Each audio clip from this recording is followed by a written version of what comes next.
जी दोस्तों, तो next topic हमारा है कंडीशनल फॉर्मेटिंग का। तो मैंने जो है वो कंडीशनल फॉर्मेटिंग के लिए अलग से एक टैब बना लिया है। इसमें मैंने डिफरेंट एज़ यूजुअल मैंने डिफरेंट जो है वो डाटा यहाँ पे प्रेजेंट कर दिया है और हर डाटा के ऊपर एक हेडिंग लगा दी है उससे रिलेटेड, और हम हर केस को उसके अकॉर्डिंगली उस फंक्शन को अप्लाई करेंगे, उस रूल को अप्लाई करेंगे डाटा के ऊपर और फिर देखेंगे कि हमारे पास क्या रिजल्ट्स आते हैं।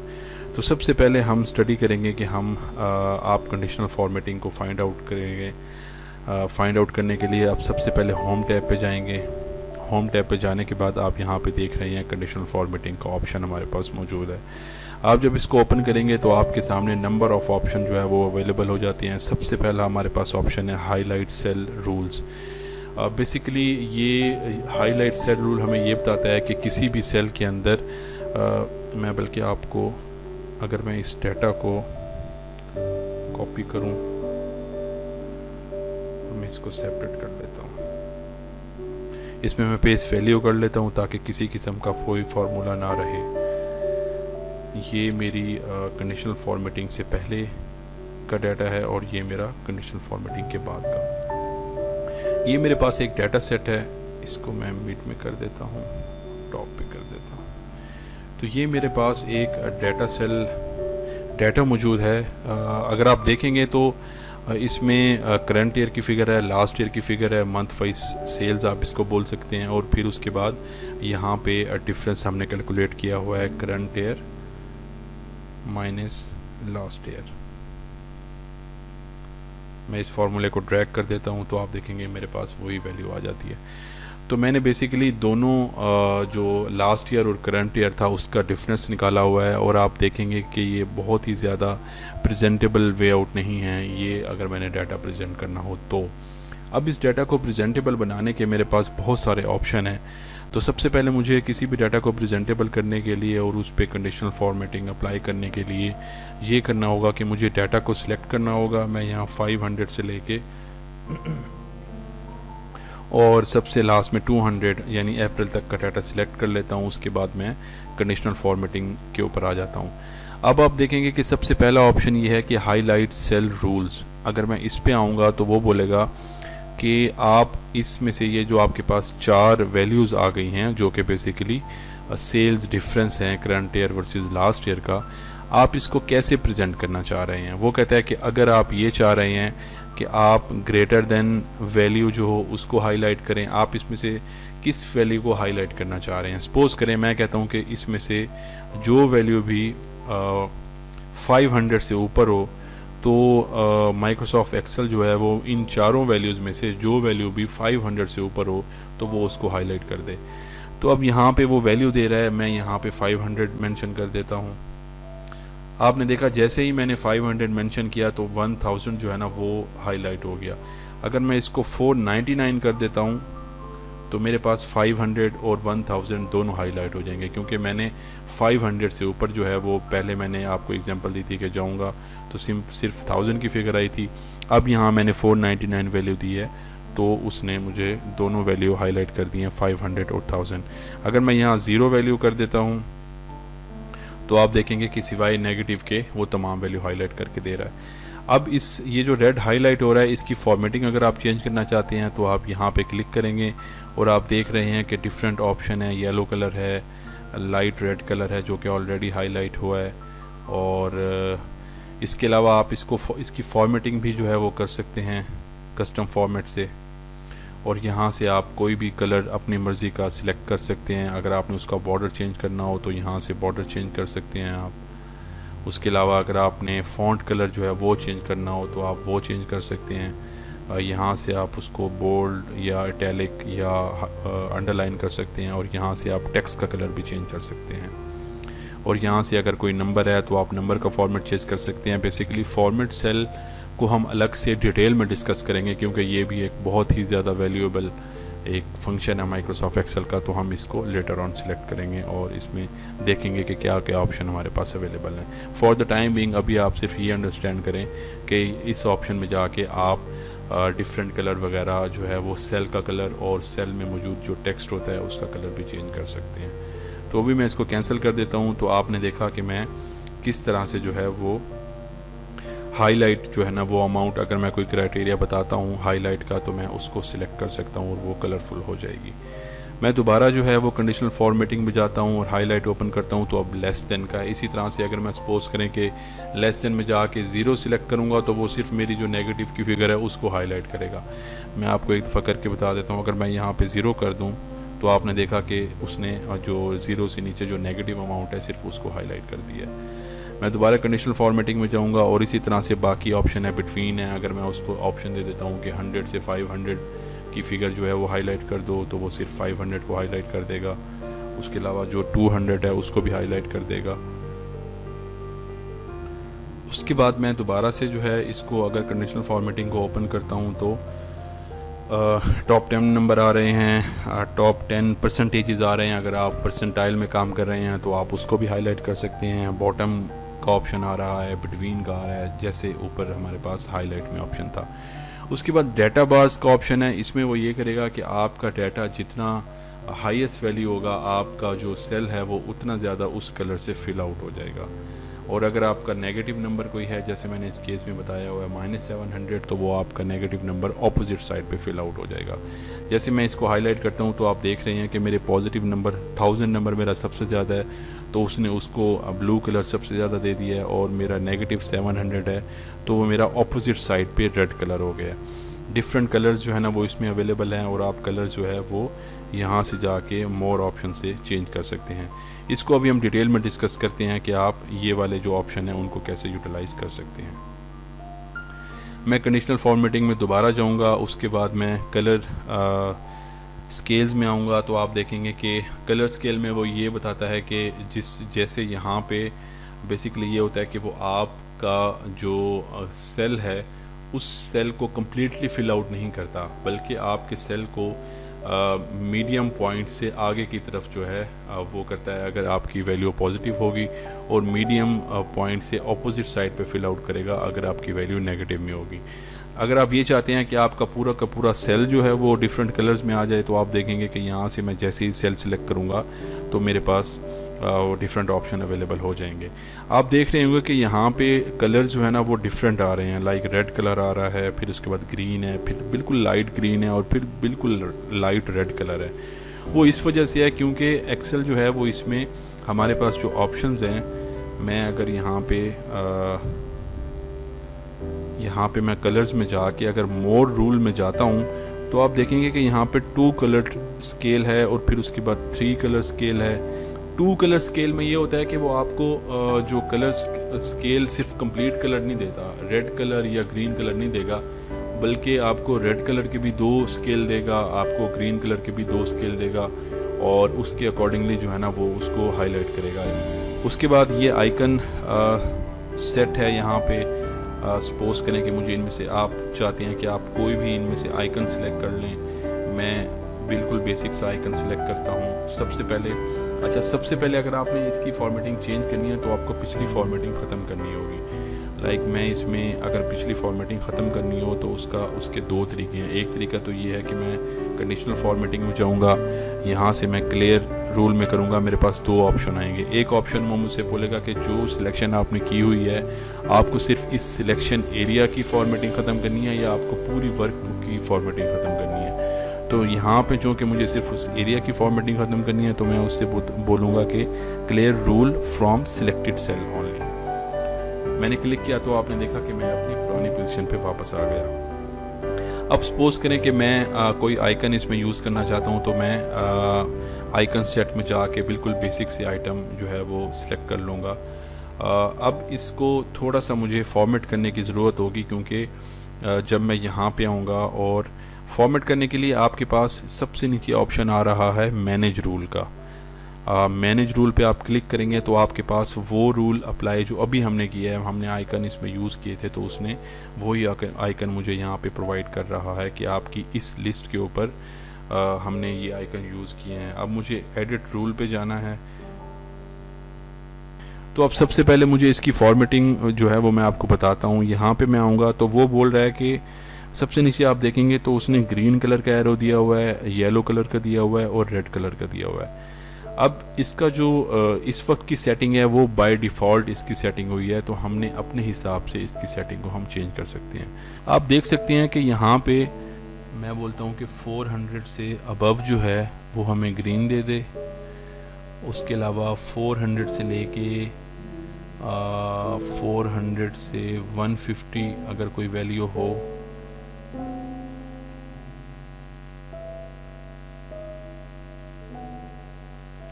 तो मुझे येलो दे दे, और अगर 150 से भी या हम इसको 0 कर देते हैं, और अगर 0 से नीचे कोई वैल्यू हो तो वो उसको नेगेटिव में शो कर दे। तो आप देखेंगे कि मैंने जैसे ही 0 किया तो वो उसने 200 को जो है वो येलो कर दिया, और 0 से नीचे 700 है तो उसको उसने रेड कर दिया, और उससे ऊपर जो 400 से ऊपर की वैल्यू है 500 और 1000 उसको उसने ग्रीन एरो कर दिया। फाइंड ग्रेटर देन में मैंने आपको बता दिया कि आप जो है वो यहाँ से ग्रेटर देन ये वाला ऑप्शन है कि कैसे करेंगे, ये मैंने फाइंड ग्रेटर देन की एग्जांपल आपको बताई है। अच्छा, अगर आपने ऑलरेडी देखना हो कि कहीं पे कंडीशनल फॉर्मेटिंग अगर यूज़ है तो वो किस फार्मूले से यूज़ हुआ है, तो आप सिंपल ये रेंज सेलेक्ट करें और उसके बाद या सिर्फ वो वाला सेल सेलेक्ट कर लें जिस पे हाईलाइट हुआ है, और अगर कंडीशनल फॉर्मेटिंग में जाके मैनेज रूल में जाएं तो यहाँ पे आप एडिट रूल में जाएंगे तो आपके पास ऑप्शन आ रहा होगा। अब आप देखें ये दूसरा ऑप्शन है दैट कंटेन्स वाला, जो मैं आपको बता रहा था कि जब मेरे सामने डाटा आएगा मैं आपको डाटे से बताऊंगा कि आपने कैसे जो है वो उसको वर्कआउट करना है। मैं एक्सेल को ये बोल रहा हूँ कि मुझे पूरे सेल में जो है ना वो आपने फॉर्मेटिंग नहीं करनी, मतलब पूरे सेल में जो वैल्यूज़ आ रही हैं इस वक्त मेरे इस पूरे डाटा रेंज में 4 मंथ आ रहे हैं, तो मुझे 4 मंथ हाईलाइट नहीं करने, मुझे सिर्फ जो ऐसी वैल्यूज़ जो कि ग्रेटर देन हो, जो लोअर देन हो, जो नेगेटिव हो, जो पॉजिटिव हो, जो हाईएस्ट हो, वो मुझे जो है ना वो हाईलाइट करके दे। ये ख़ास तौर पे ये वाला फार्मूला ये वाला ऑप्शन हम तब यूज़ करते हैं जब सपोज करें कि आपने एक पूरी डाटा रेंज हो और अगर आपने नेगेटिव ग्रोथ देखनी हो कि किसी भी मेरे किस मंथ में नेगेटिव ग्रोथ हो, तो सिर्फ आप उसको बोलते हो कि जो वैल्यू भी यहाँ से आप जाओगे और आप उसको बोलोगे लेस देन, और यहाँ पे आप उसको 0 कर दोगे। जैसे ही वो आप उसको 0 करोगे, लाइक मैं यहाँ पे करके बता देता हूँ, लेकिन उसके लिए पहले मुझे पूरी डाटा रेंज सिलेक्ट करनी होगी। मैं यहाँ क्लोज़ करता हूँ। डाटा रेंज सिलेक्ट करने के बाद कंडीशनल फॉर्मेटिंग में जाता हूँ, मैनेज रूल में जाता हूँ, एडिट करता हूँ। अब मैं उसको बोलता हूँ कि सेल वैल्यू, यानी कि इन चारों में जिस सेल वैल्यू की वैल्यू लेस देन 0 हो तो आपने मुझे उसको रेड कलर कैसे होगा, आपने फॉर्मेट पे क्लिक करना है, यहाँ फिल में जाना है, यहाँ कोई भी कलर सिलेक्ट कर लें। सपोज करें मैं ये रेड कलर सिलेक्ट कर लेता हूँ। अब रेड कलर मैंने जैसे ही सिलेक्ट किया और मैं इसको ओके करूँगा और अप्लाई करूँगा तो आपने देखा कि उसने 700 को रेड हाईलाइट कर दिया है। अब 700 को तो उसने रेड हाईलाइट कर दिया है, लेकिन 700 मुझे नज़र नहीं आ रहा, तो इसके लिए मैं दोबारा एडिट में जाऊँगा और यहाँ से मैं फॉर्मेट में जाऊँगा और यहाँ से मैं फ़ॉन्ट में जाऊँगा और इस फ़ॉन्ट का कलर जो है ना वो मैं वाइट कर दूँगा, ओके कर दूँगा। और जैसे ही मैंने यहाँ पे इसको अप्लाई किया तो आपने देखा कि मेरे पास 700 वाइट कलर में शो हो गया। उसके बाद जो है वो हम नेक्स्ट चलते हैं जिसमें डाटा बार्स, ये मैंने आपसे ऑलरेडी डिस्कस कर लिया था। उसके बाद हम चलते हैं फाइंड डुप्लीकेट्स वैल्यूज़ में। सपोज़ करें कि आपके पास ये डाटा रेंज मौजूद है और आपने इसमें से डुप्लीकेट्स फाइंड आउट करने हैं, तो उसका बहुत ही आसान तरीका है कि आप कंडीशनल फॉर्मेट में जाएंगे और यहाँ पे हाईलाइट में जाके सबसे लास्ट में आ रहा है डुप्लीकेट वैल्यू। जैसे ही आपने डुप्लीकेट वैल्यूज़ की तो आपके पास तमाम जो डुप्लीकेट्स वैल्यूज़ हैं वो आ जाएंगी। अगर आप ये इसलिए आ रही हैं क्योंकि मैंने पूरी डाटा रेंज सेलेक्ट की थी। अगर मैं इसको कंट्रोल Z करता हूँ और मैं सिर्फ एक कॉलम सेलेक्ट करता हूँ और यहाँ पे जाके मैं अपनी डुप्लीकेट वैल्यू करूँगा तो वो मुझे सिर्फ इस कॉलम की डुप्लीकेट वैल्यू बता देगा। और इसी का कलर अगर चेंज करना चाहूँ तो मैं कोई भी कलर यहाँ से यूज़ कर सकता हूँ, ग्रीन, और अगर मुझे कुछ और अपनी पसंद का कलर चाहिए तो मैं कस्टम फॉर्मेट करके वैसे ही कर सकता हूँ जो मैंने अभी आपसे डिस्कस किया है जी। तो इसके बाद हमारे पास ऑप्शन है शेड अल्टरनेट रोज़। शेड अल्टरनेट रोज़ में मैं आपको बताऊँगा कि आप कैसे जो है वो, अगर आप चाहते हैं कि आपके किसी भी डाटा सेट में आप अल्टरनेट जो रो है उसको कलरफुल कर दें, क्योंकि इससे बहुत जो आपकी प्रेजेंटेशन है वो थोड़ी बेहतर हो जाती है। तो उसका तरीकाकार क्या होगा? उसका तरीकाकार ये होगा कि मैं कंडीशनल फॉर्मेटिंग में जाके फार्मूले वाला ऑप्शन यूज़ करूँगा और वहाँ पे मैं फार्मूला लगा के आपको ये बताऊँगा कि आप कैसे इसका कलर चेंज कर सकते हैं। मैं सबसे पहले अपनी ये रेंज सेलेक्ट कर लूँगा जहाँ पे मैंने ये ऑप्शन यूज़ करना है। कंडीशनल फॉर्मेटिंग में जाऊँगा, यहाँ से मैं न्यू रूल में जाऊँगा और यहाँ पे मैं ये वाला ऑप्शन यूज़ करूँगा, use a formula to determine which cell to format. अब मैंने यहाँ पे चूँकि फार्मूला यूज़ करना है तो एक्सेल मुझसे पूछेगा कि आपने कौन सा फार्मूला यूज़ करना है, तो मैं उससे फार्मूला बताऊँगा कि is equal two is odd. चूँकि मैं ऑड लाइन को कलरफुल करना चाह रहा हूँ, 1 नंबर फिर 3 नंबर फिर 5 नंबर, और चूँकि मैं रो को जो है वो कलरफुल करना चाह रहा हूँ तो मैं रो टाइप करूँगा। एक मैं ब्लैंक जो है वो पैरेंथेसिस ओपन करूँगा, क्लोज करूँगा और फार्मूला क्लोज करने के लिए एक और पैरेंथेसिस लगाऊँगा। फॉर्मेट में जाऊँगा और मैं बोलूँगा कि अल्टरनेट जो मेरा कलर हो वो ये वाला होना चाहिए और मैं ओके प्रेस कर दूँगा। और अगर मैं इसको सॉर्ट करता हूँ, मैं इसको A to Z करता हूँ तो मेरा अल्टरनेट कलर जो है वो हमेशा जो मेरी रो है वो उसका ही रहेगा। तो अगर आप चाहते हैं कि दूसरे की बजाय इवन कलर हो तो आपने वहाँ जाके ऑड की बजाय इवन कर देना है, तो वो इवन नंबर जो है वो आपकी रो के वो हाईलाइट होना शुरू हो जाएंगे। ठीक है जी। और उसके बाद हमारा लास्ट जो इस सीरीज़ का जो टॉपिक है वो है हमारा कंपेयर टू लिस्ट। ये बहुत ही हमारा एक इम्पॉर्टेंट टॉपिक है क्योंकि ऑप्शन ये है कि सपोज़ करें कि आपके पास आगे जाके जब आप डाटा यूज़ कर रहे हो तो कभी भी ऐसा होता है कि आपको डिफरेंट डाटा को डिफरेंट डाटा से कंपेयर करना होता है, दो डाटा को। तो सपोज़ करें कि आपके पास डाटा लिस्ट है, ये एक सपोज़ करें कि ये टीम नंबर 1 है और ये टीम नंबर 2 है। तो अब अगर आपने ये देखना हो कि टीम नंबर 1 में कौन सी ऐसी टीम है जो दूसरी शीट में नहीं है, या दूसरी शीट में कौन सी ऐसी टीम है जो कि पहली शीट में नहीं है, तो एक तरीका तो यह है कि आप वी लुकअप से भी ये कर सकते हैं, लेकिन वो थोड़ा सा ज़रा लंबा प्रोसेस हो जाएगा, तो वो हम आगे डिस्कस भी करेंगे कि आप लुकअप कैसे कर सकते हैं। लेकिन फॉर द टाइम बिंग और आपको यहाँ पे मैं बहुत ही एक आसान जो है वो वे आउट बताऊँगा कंडीशनल फॉर्मेट के ज़रिए आप कैसे जो है वो ये चीज़ हाईलाइट कर सकते हैं। अच्छा, ये करने के लिए सबसे पहले जो है वो आपको इसकी जो रेंज है उसका नाम जो है ना वो डिफ़ाइन करना पड़ेगा। तो रेंज का नाम डिफ़ाइन करने का तरीकाकार ये है कि आप यहाँ से जहाँ से भी आप जिस रेंज को आप डिफ़ाइन करना चाह रहे हैं उसका नाम आप उस पूरी रेंज को सिलेक्ट करेंगे। मैंने यहाँ तक सिलेक्ट कर लिया। उसके बाद आप फार्मूला में जाएंगे और यहाँ पे डिफ़ाइन नेम आ रहा है, यहाँ पे डिफ़ाइन नेम में आप जाएंगे और यहाँ पे आप उसको जो भी आपको नेम देना हो वो आप उसको नेम दे देंगे। मैंने ऑलरेडी इसे नेम दिया हुआ है। आपने देखा कि जैसे ही मैंने आपसे पहले लेक्चर में डिस्कस किया था कि ये आपका नेम बॉक्स है और अगर आपकी पूरी रेंज का कोई नाम दिया होगा तो आप जैसे ही रेंज सिलेक्ट करेंगे यहाँ पे उसका नाम आ जाएगा। तो यहाँ पे मैंने उस रेंज को सिलेक्ट किया और सिलेक्ट करने के बाद आप देखेंगे कि यहाँ पे फर्स्ट लिस्ट के नाम से यहाँ पे उसका नाम आ गया। इसका मतलब है मेरी इस नेम का नाम जो है वो फर्स्ट लिस्ट है। और सेकंड लिस्ट में अगर आप उसको सिलेक्ट करेंगे पूरी रेंज को तो आप देखेंगे कि उसका नाम सेकंड लिस्ट है। तो मैंने ऑलरेडी इनको नाम दे दिया है। तो डिफ़ाइन नेम करने के बाद आप सबसे पहले इसको मैं वो एरिया सिलेक्ट करूँगा जहाँ पे मैंने अपना कंडीशनल फॉर्मेटिंग का फार्मूला लगाना है। उसके बाद मैंने कंडीशनल फॉर्मेट पे जाऊँगा, यहाँ पे मैं न्यू रूल करूँगा, यहाँ पे मैं दोबारा वही ऑप्शन सिलेक्ट करूँगा फार्मूले वाला।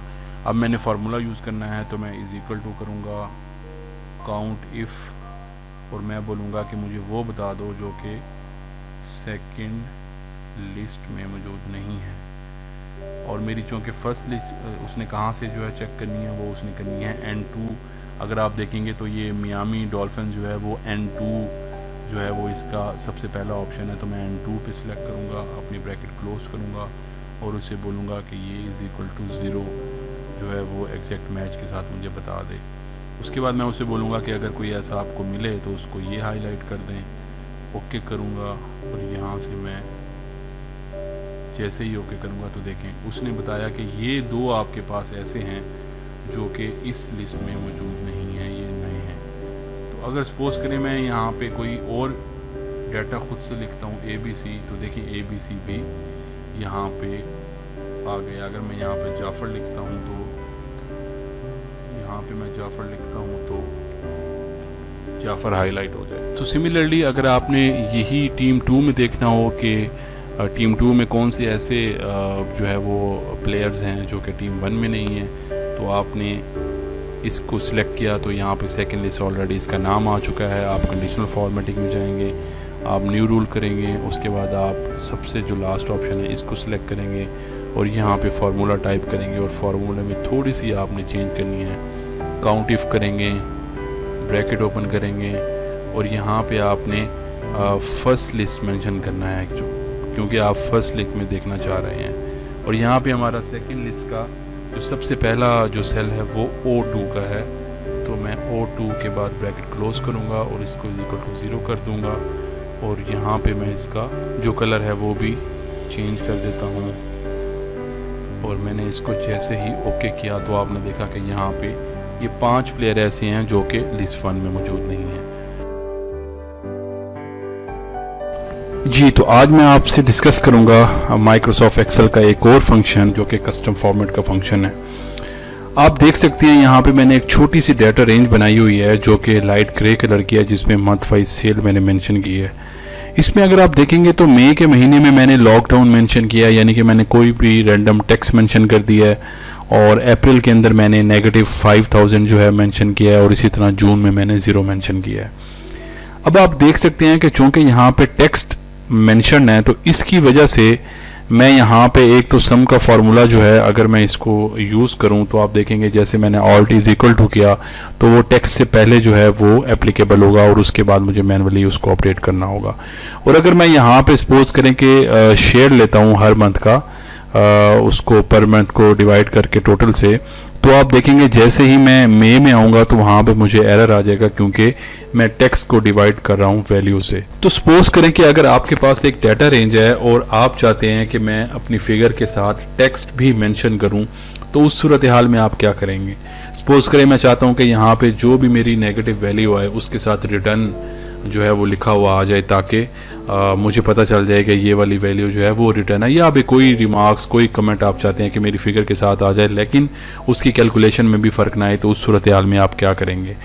इस सूरत हाल में हमारे पास जो ऑप्शन है वो हमारे पास कस्टम फॉर्मेट का है जो कि हम यूज़ कर सकते हैं। उसके अलावा एक सिनेरियो मैंने यहाँ पे बनाया है, अगर आप देख सकते हैं यहाँ पे मैंने पर मंथ करंट ईयर और लास्ट ईयर की वैल्यू लिया और उसके बाद मैंने दोनों का जब डिफरेंस लिया तो वो जो डिफरेंस की जो ग्रोथ की जो मैंने परसेंटेज ली, तो ग्रोथ की परसेंटेज को आप कितना जो है वो अट्रैक्टिव तरीके से जो है वो प्रेजेंट कर सकते हैं।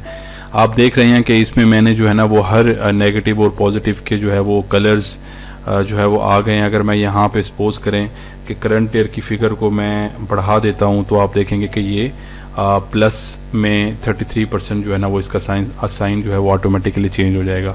इसी तरह अगर मैं लास्ट ईयर की फिगर जो है यहाँ पे वो मैं 200 कर देता हूँ तो आप देखेंगे कि सिमिलरली वो नेगेटिव ग्रोथ ही रहेगी करंट ईयर की निस्बत।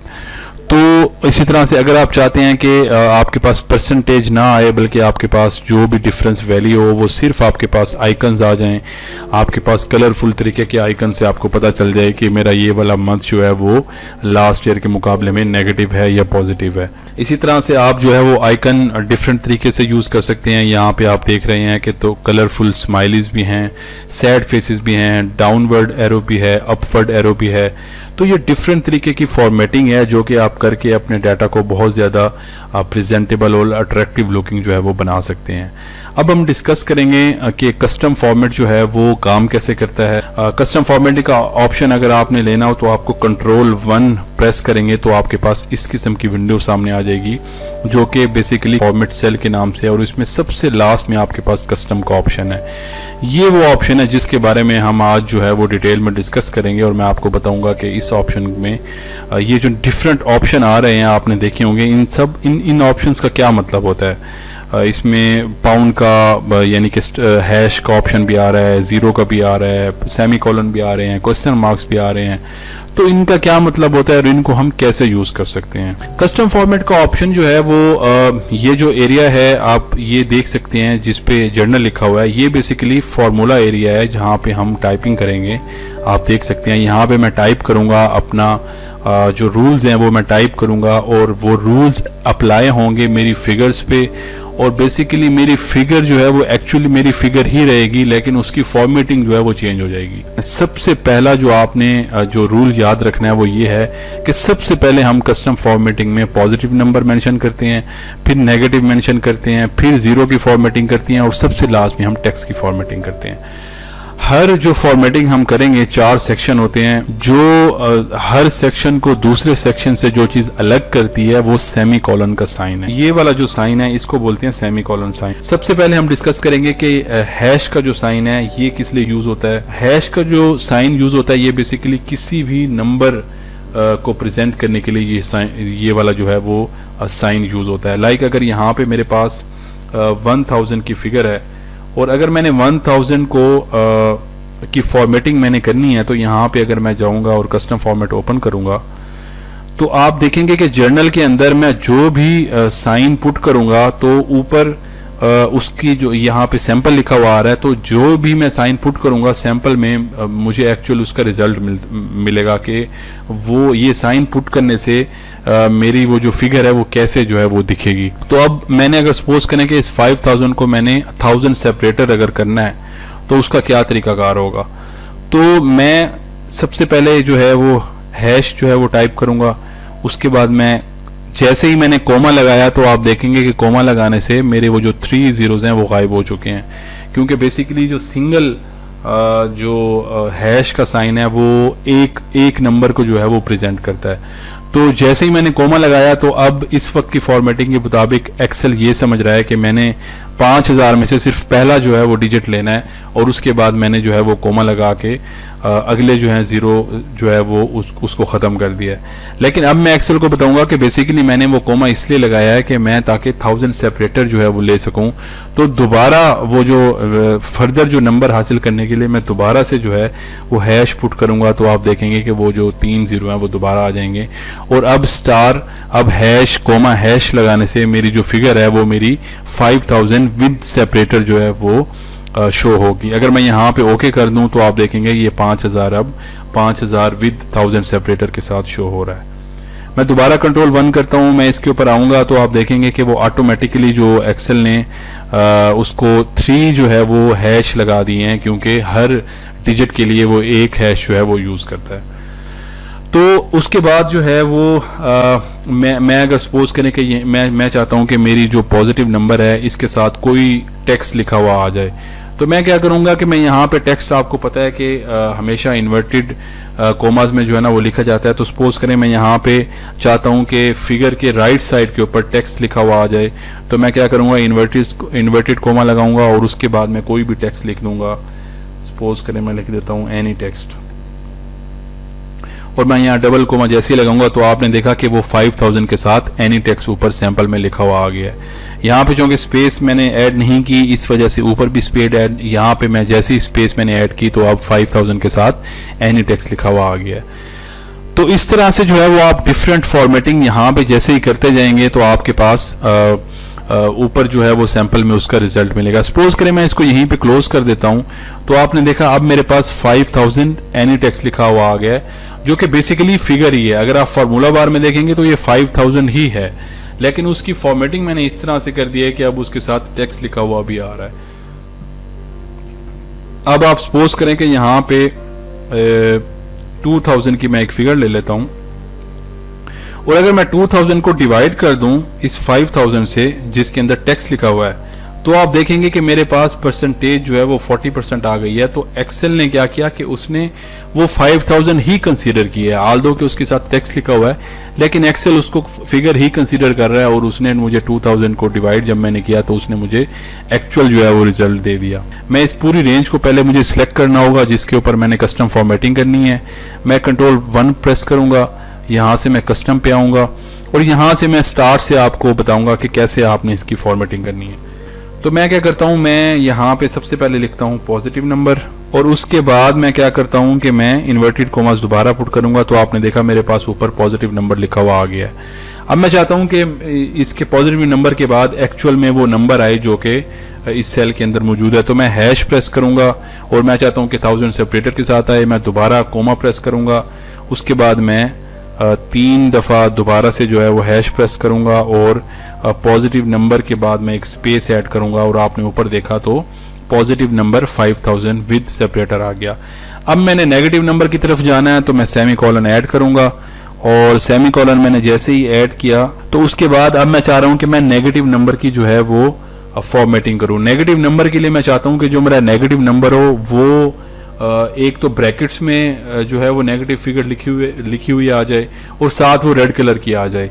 तो अगर मैं चाहता हूं कि वो रेड कलर की आ जाए तो सबसे पहले मुझे उसका कलर ऐड करना होगा। मैंने यहाँ पे ब्रैकेट ओपन करूँगा, यहाँ पे मैं रेड मेंशन करूँगा, ब्रैकेट जो है वो क्लोज कर दूंगा। उसके बाद अब मैं चाह रहा हूँ कि रिटर्न लिखा हुआ आ जाए जब भी मेरी नेगेटिव फिगर हो, तो यहाँ पे मैं रिटर्न जो है वो इन्वर्टेड कॉमास में लिखूंगा। उसके बाद मैं चाह रहा हूँ कि वो जो फिगर है वो ब्रैकेट्स में आए और 1000 सेपरेटेड के साथ आए। तो मैंने अभी पॉजिटिव नंबर के लिए मैंने फॉर्मेटिंग यूज़ की थी, मैं सेम वही पहले फॉर्मेटिंग यूज़ करूँगा जो कि है हैश कोमा और 3 बार हैश। अब मैं चाह रहा हूँ कि अगर ये नेगेटिव हो तो ये ब्रैकेट्स में शो हो, तो मैं एक्सेल को बताऊंगा यहाँ पे कि फर्स्ट कोमा से पहले मैं नेगेटिव का साइन लगाऊंगा और मैं एक्सेल को बोलूंगा अगर तो ये नेगेटिव हो तो क्या करे। अब मैं इसके इर्द गिर्द नंबर के जो हैश के इर्द गिर्द मैं ब्रैकेट लगा दूंगा और मैं एक्सेल को बताऊंगा कि अगर ये नेगेटिव हो तो इसके इर्द गिर्द ब्रैकेट लगा दो। और अब मैं चाह रहा हूं कि रिटर्न भी लिखा हुआ है, तो रिटर्न में जो है ना वो रिटर्न का मैंने ऑलरेडी यहाँ पे मेंशन कर दिया है। तो यहाँ पे आपने देखा कि कंप्लीट ये नेगेटिव के लिए फॉर्मेटिंग हो चुकी है, जिसमें सबसे पहले मैंने कलर मेंशन कर दिया है, फिर मैंने रिटर्न मेंशन कर दिया है और फिर मैंने ब्रैकेट्स मेंशन कर दिए हैं और उसके बाद मैंने 1000 सेपरेटर के लिए मैंने कोमा भी मेंशन कर दिया। मैं दोबारा जो है वो सेमी कॉलन जो है वो लगाऊंगा और अब की बार मैंने 0 के लिए फॉर्मेटिंग करनी है। तो मैं एक्सेल को कहता हूँ कि जब भी 0 जो है वो आए तो आप बजाय 0 मेंशन करने के आप यहाँ पे टेक्स्ट मेंशन कर दें 0 वैल्यू का, और मैं इन्वर्टेड कोमा जो है वो अपना क्लोज कर देता हूं। उसके बाद मेरे पास फाइनल जो है वो टेक्स्ट का जो है वो फंक्शन आ रहा है, तो मैं एक्सेल को बोलूंगा, मैं दोबारा सेमी कॉलन लगाऊंगा और एक्सेल को बोलूंगा कि जब भी टेक्स्ट का जो है वो कि टेक्स्ट लिखा हुआ आए तो आपने टेक्स्ट की बजाय आपने वहां पे आपने टेक्स्ट को टेक्स्ट ही रहने देना है, मैं इस पर कुछ फॉर्मेटिंग नहीं करता। तो अब मैं जैसे ही इसको ओके प्रेस करूंगा तो आपने देखा कि मेरी वो फॉर्मेटिंग जो है वो कंप्लीटली चेंज हो चुकी है। जो सबसे पहले आपने देखा कि पॉजिटिव नंबर जो है वो पॉजिटिव 5000 के साथ आ रहा है, उसके बाद पॉजिटिव 6000, पॉजिटिव 7000, रिटर्न के लिए नेगेटिव रिटर्न आ रहा है और 5000 का सेपरेटर आ रहा है। और उसके बाद आपने देखा कि यहाँ पे आप ऊपर फार्मूला बार में देखेंगे तो 0 टाइप है, लेकिन यहाँ पे 0 की बजाय 0 वैल्यू जो है वो आ गया है। और टेक्स्ट में उसने मुझे ऊपर देखेंगे तो यहाँ पे लॉकडाउन आ रहा है फार्मूला बार में, लेकिन यहाँ पे उसने मुझे प्रेजेंटेशन में उसने मुझे कोई टेक्स्ट नहीं दिखाया जी। तो उसके बाद मैं आपसे डिस्कस करता हूँ कि किस तरह से आपने अगर कोई ग्रोथ कैलकुलेट करनी है, अगर आपने कुछ वेरिएबल्स जो है वो कैलकुलेट करने हैं, अगर आपने डिफरेंसेस कैलकुलेट करने हैं, तो आप बजाय इसके कि आप सिंपल डिफरेंसेस बता दें, आप उनको किस तरह से कलरफुल तरीके से पॉजिटिव नेगेटिव को ट्रायंगल्स में या डिफरेंट शेप्स में कन्वर्ट करके प्रेजेंट कर सकते हैं। तो सबसे पहले मैं इसको जो है वो कस्टम फॉर्मेटिंग अगर आपने ख़त्म करनी हो तो आपको यहाँ जर्नल पे जाके साइड बार पे क्लिक करके जर्नल पे क्लिक करेंगे तो उसकी वो तमाम फॉर्मेटिंग जो है वो ख़त्म हो जाएगी। मैं यहाँ पे परसेंटेज जो है वो एंटर करता हूँ तो आप देखेंगे इस वक्त मेरे पास ये ग्रोथ की फिगर है जो कि मेरे सामने प्रेजेंट हो रही है। मैं आपको बताता हूँ कि आपने वो ट्रायंगल जो है उसके साइन कहाँ से लेने हैं। तो आप इंसर्ट में जाएंगे, उसके बाद आप यहाँ पे जो है वो सिम्बल्स में जाएंगे, तो सिम्बल्स में जाएंगे तो आपके पास यहाँ पे अपवर्ड ट्रायंगल और डाउनवर्ड ट्रायंगल दोनों मौजूद हैं। तो आप यहाँ पे अगर क्लिक करेंगे तो आपके पास अपवर्ड आ जाएगी, डाउनवर्ड पे क्लिक करेंगे तो डाउनवर्ड आ जाएगी। मैं इसको क्लोज करूँगा और यहाँ पे मैं फार्मूला बार में जाके इन दोनों को कॉपी कर लूँगा जी। तो सबसे पहले मैं क्या करूँगा कि मैं इस पूरी रेंज को जो है वो सिलेक्ट करूँगा और यहाँ पे मैं कंट्रोल 1 प्रेस करूँगा, यहाँ पे मैं कस्टम में जाऊँगा और यहाँ पे मैं अब अपना जो है वो फॉर्मेटिंग के कोड्स टाइप करूँगा। तो सबसे पहले आपको पता है कि मैंने पॉजिटिव के लिए कोड्स टाइप करना है, तो अब सबसे पहले मुझे ये सोचना है कि मुझे एक्चुअली चाहिए क्या। तो मुझे चाहिए कि जो जब भी पॉजिटिव ग्रोथ आए तो उस पर अपवर्ड ग्रीन कलर का ट्रायंगल आ जाए और जब भी नेगेटिव ग्रोथ जिस सेल में आए तो डाउनवर्ड रेड कलर का ट्रायंगल आ जाए। तो ट्रायंगल ऑलरेडी मैंने कॉपी किए हुए हैं। तो अब मैं क्या करूंगा, मुझे सबसे पहले ग्रीन कलर चाहिए, तो मैं ब्रैकेट ओपन करूंगा और डार्क ग्रीन के लिए मैं कोड जो है वो कलर 10 टाइप करूंगा, ब्रैकेट जो है वो क्लोज कर दूंगा। उसके बाद मुझे जो है वो चाहिए कि ये मैं जो यूज़ कर रहा हूँ कोडिंग वो मुझे परसेंटेज के लिए चाहिए, तो मैं 0% टाइप कर दूंगा। तो आप देखेंगे कि जैसे मैं कोड टाइप करूंगा तो ऊपर सैंपल में यहाँ पे वो चीज़ इंप्लीमेंट होती जाएगी, जिससे हमें पता चलेगा कि मैं कोडिंग सही टाइप कर रहा हूँ या नहीं कर रहा। उसके बाद मुझे अब चाहिए कि इस नंबर पॉजिटिव नंबर के साथ ट्रायंगल भी आना चाहिए, तो यहाँ पे मैं जैसे ही कंट्रोल V करूँगा और यहाँ मुझे अपवर्ड ट्रायंगल चाहिए पॉजिटिव के लिए, तो मैं इस ट्रायंगल के पहले और बाद में मैं इन्वर्टेड कोमास ऐड कर दूंगा। तो आपने देखा ऊपर 33% अपवर्ड ट्रायंगल आ चुका है। तो अब जो है वो मैं इसको सेमीकोलन ऐड करूंगा नेगेटिव फॉर्मेटिंग के लिए। नेगेटिव के लिए मुझे रेड कलर चाहिए, तो मैं ब्रैकेट ओपन करूंगा, रेड टाइप करूंगा, ब्रैकेट क्लोज करूंगा। उसके बाद मुझे जो है ना वो चाहिए, ये मुझे जब चाहिए जब मेरी नेगेटिव ग्रोथ हो, तो मैंने -0% यहाँ पे ऐड कर दिया। मैंने -0% यहाँ पे ऐड करने के बाद अब मुझे ये एक्सेल को बताना है कि ये आपने तब करना है जब ये आपके पास नेगेटिव ग्रोथ हो, तो अब आपने डाउनवर्ड ट्रायंगल दिखाना है। तो मैं दोबारा कंट्रोल V करूंगा और अब की बार मैं अपवर्ड को रिमूव करके डाउनवर्ड के पहले और आखिर में इन्वर्टेड कोमास ऐड कर दूंगा और उसके बाद मैं सेमीकोलन ऐड करूंगा। तो अब मेरी पॉजिटिव और नेगेटिव की जो कोडिंग है वो ख़त्म हो चुकी है। अब जैसे ही मैं ओके प्रेस करूंगा तो आपने देखा कि यहाँ पे मेरा जो भी पॉजिटिव नंबर है वो अपवर्ड ग्रीन कलर के ट्रायंगल में कन्वर्ट हो चुका है और जो नेगेटिव नंबर है वो रेड कलर के ट्रायंगल में डाउनवर्ड ट्रायंगल में कन्वर्ट हो चुका है। तो इस तरह से जो है वो आप अपनी जो भी वेरिएबल्स हों उसको प्रेजेंट कर सकते हैं। तो अब अगर आप ये चाह रहे हैं कि यहाँ पे ट्रायंगल की बजाय हैप्पी फेस या सैड फेस आ जाए, तो आपने सिर्फ जो है वो शेप को रिप्लेस कर देना है ट्रायंगल से। हैप्पी फेस को जो है वो आपने रिप्लेस कर देना है अपवर्ड ट्रायंगल से और सैड फेस को आपने रिप्लेस कर देना है डाउनवर्ड ट्रायंगल से। कैसे करना है आपने यहाँ पे मैंने आपको दोनों फेसेस प्रोवाइड किए हुए हैं, यहाँ पे आप दोनों को कॉपी करें और आप ये पूरी डाटा रेंज जो है वो सिलेक्ट करें जिसके ऊपर फॉर्मेटिंग हो चुकी है, कंट्रोल 1 करें और यहाँ पे आप अपवर्ड में हैप्पी फेस जो है रिप्लेस कर दें। इसको मैं डिलीट करूँगा और पेस्ट कर दूंगा अपने हैप्पी फेस को, सैड फेस को रिमूव करूंगा। इसी तरह डाउनवर्ड ट्रायंगल में मैं दोबारा पेस्ट कर दूंगा फेसेस को और अब की बार मैं हैप्पी को रिमूव कर दूंगा। तो जैसे ही मैं इसको ओके करूंगा तो आपने देखा अब की बार मेरा जो अपवर्ड ट्रायंगल थी वो कन्वर्ट हो चुकी है हैप्पी फेस में और डाउनवर्ड जो मेरी ट्रायंगल थी वो कन्वर्ट हो चुकी है सैड फेस में। तो इसी तरह से आप डिफरेंट शेप्स जो है वो एक्सेल में मौजूद हैं। आप कोई सी भी फेस जो है, कोई सा फेस, कोई सा एरो, कोई सा जो है वो आइकन यूज करके अपने डाटा को ज़्यादा से ज़्यादा प्रेजेंटेबल कर सकते हैं। उसके बाद अगर आप ये चाहते हैं कि सपोज करें कि मेरे पास कोई भी ग्रोथ की वैल्यू अगर आ चुकी है, तो ग्रोथ की वैल्यू जो है वो मेरे पास मैं परसेंटेज देखना नहीं चाहता। मैं चाहता हूं कि जैसे ही नेगेटिव हो तो सैड फेस आ जाए और जैसे ही पॉजिटिव हो तो हैप्पी फेस आ जाए। तो उस केस में मुझे क्या करना होगा, मैं अगेन कंट्रोल 1 प्रेस करूंगा और अब की बार मैं परसेंटेज को जो है वो रिमूव कर दूंगा यहाँ से। तो ये जो 0% मैंने मेंशन किया था इसको रिमूव कर दूंगा और यहाँ से -0% जो है वो मैंने मेंशन किया था इसको रिमूव कर दूंगा।